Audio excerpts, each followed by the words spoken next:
Tá chegando agora? Essa é a segunda aula, essa é a segunda parte de cromatinas e cromossomos. Então, se você não viu a primeira aula, procura aqui no canal, hein? Fala galera, a gente está de volta na segunda parte da aula de cromatinas e cromossomos. Só para a gente recapitular, paramos então falando sobre cromossomos. Cromossomo vai ser aquela cromatina altamente condensada que armazena as nossas informações, armazena os nossos genes. Quando eu falo de cromossomos, os cromossomos eles podem formar pares, que a gente chama de cromossomos homólogos. Cromossomos homólogos são casaizinhos de cromossomos. O que isso significa? Cromossomos que têm informações para as mesmas características, ou melhor, genes nas mesmas posições, tá bom? Então, a ideia é bem simples. Eu recebo lá um cromossomo de papai, um cromossomo de mamãe, e esses cromossomos vão ter informações para determinar a cor dos meus olhos, a cor dos meus cabelos, determinar a minha altura. Eu tenho esse gene que eu recebi da minha mãe para determinar a cor dos meus olhos, e esse gene que eu recebi do meu pai também para determinar a cor dos meus olhos em cromossomos diferentes, porque eu recebi um de cada. Mas esses cromossomos têm mesmo tamanho, mesma forma, genes para as mesmas características na mesma posição, tá bom? Essa posição é chamada de locogênico ou, no plural, locigênico, tá bom? Então, são essas variantes que a gente chama de alelos, lembra? Dominante, recessivo, lá da genética? Então, isso é o que vai determinar as minhas características. Esses pares, esses homólogos, tá bom? Eu posso também classificar esses cromossomos. Lembra que eu falei que para ser homólogo tem que ter tamanho e forma semelhante? Então significa que os cromossomos variam quanto à sua forma. Eles podem ser metacêntricos quando o centrômero divide os braços cromossômicos basicamente do mesmo tamanho. Podem ser submetacêntricos quando você tem um braço ligeiramente maior do que o outro. Podem ser acrocêntricos quando tem um braço muito maior do que outro. Ou telocêntricos quando basicamente só existe um braço cromossômico. Aí vocês vão se perguntar, ué, mas nessa imagem eu estou vendo sempre dois braços. Lembrem, cromossomos podem ser simples ou duplicados. Então, não importa. Eu tenho que olhar sempre para o centrômero, que ele está dividindo para baixo e para cima, e nunca para os lados, tá bom? Uma outra característica importante, ainda pensando nesses pares homólogos, é a formação do chamado corpúsculo de Barr, que vai acontecer lá nas mulheres, na chamada cromatina sexual. Nas mulheres, a gente vai sempre encontrar um cromossomo condensado permanentemente. Lembra, cromossomos são encontrados apenas durante a divisão. Então, essa estrutura altamente condensada só vai ser encontrada durante as divisões celulares. Mas nas mulheres, um dos dois cromossomos X sempre estarão condensados. Por que isso? Isso é chamado de compensação de dose. É como se as mulheres tivessem mais informações genéticas que os homens. E, na verdade, elas têm, de fato, mais informações. Por quê? O cromossomo Y ele é menor, ele carrega menos informação que o cromossomo X. Como as mulheres têm dois cromossomos X e os homens apenas um, e o outro é o Y, elas têm essa carga de informação genética a mais. Então, a solução é justamente reduzir essa informação extra limitando um dos dois cromossomos X. Só no cromossomo X que acontece isso? Sim. Por quê? Nós podemos separar os cromossomos em dois grupos. Nós temos os autossomos, que seriam todos os cromossomos que são totalmente homólogos entre si. Então, pensando na nossa espécie, que temos 23 pares de cromossomos, temos 22 autossomos, que são homólogos entre si, e um par que é chamado de sexual, ou alossomos. Então, somente nesse caso é que vai existir esse cromossomo totalmente condensado. Agora, essa condensação ela é aleatória.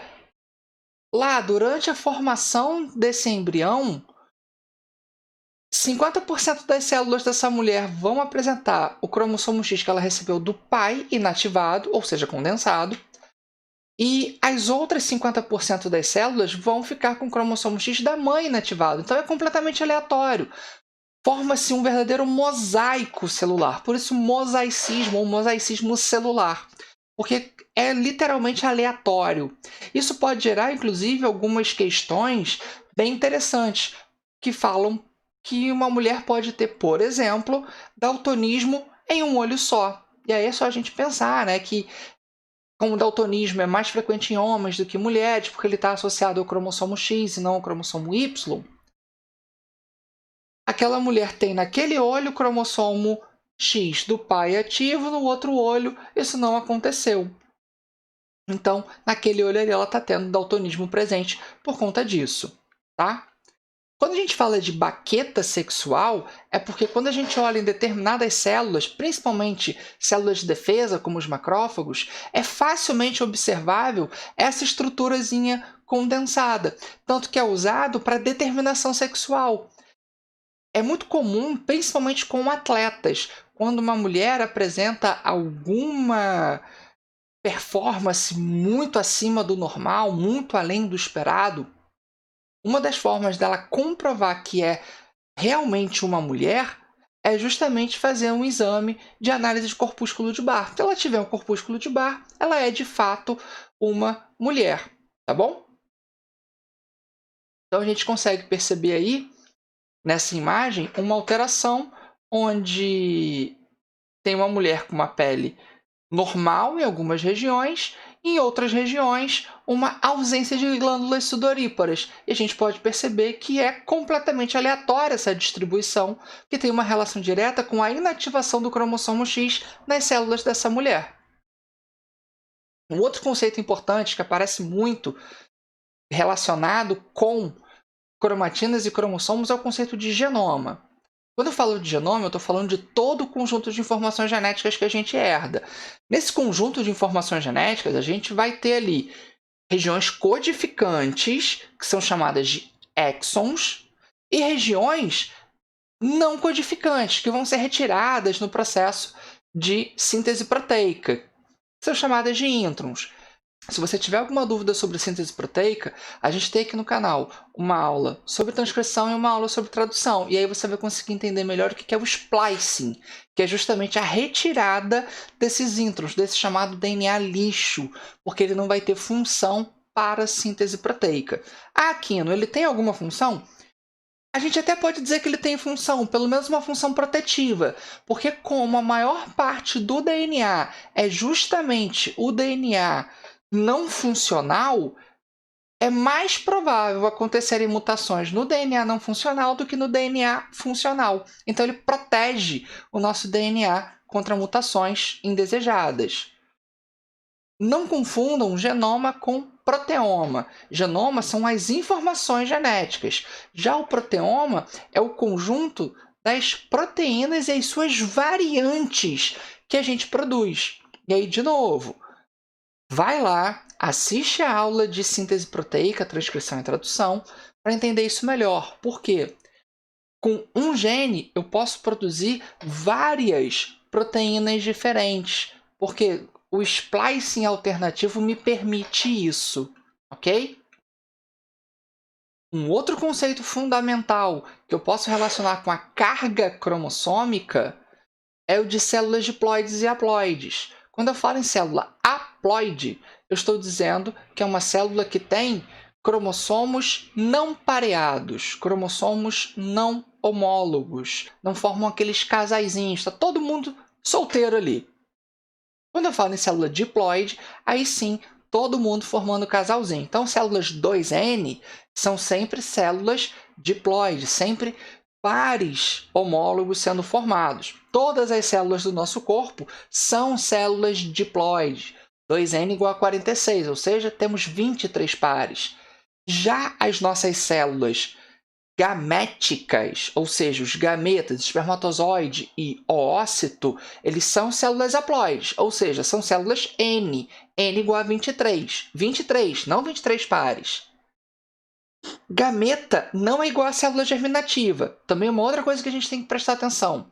Quando eu trato de célula germinativa, são as células diploides que vão originar as células haploides. Beleza?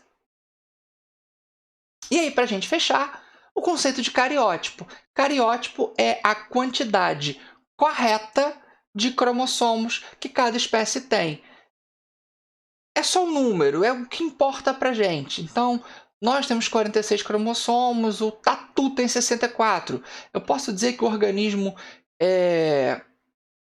tem características melhores para determinada região, para suportar viver em determinado local. Eu não consigo fazer esse tipo de associação única e exclusivamente pelo número de cromossomos que ele tem. Se a gente olhar, por exemplo, cavalo e tatu têm a mesma quantidade de cromossomos e são organismos muito distintos. A ervilha e o milho são do mesmo reino e têm uma quantidade bem diferente também de cromossomos. Tá? A quantidade de cromossomos ela vai ser muito importante quando a gente estiver, por exemplo, na aula de genética, na aula de evolução, falando sobre híbridos. Ok?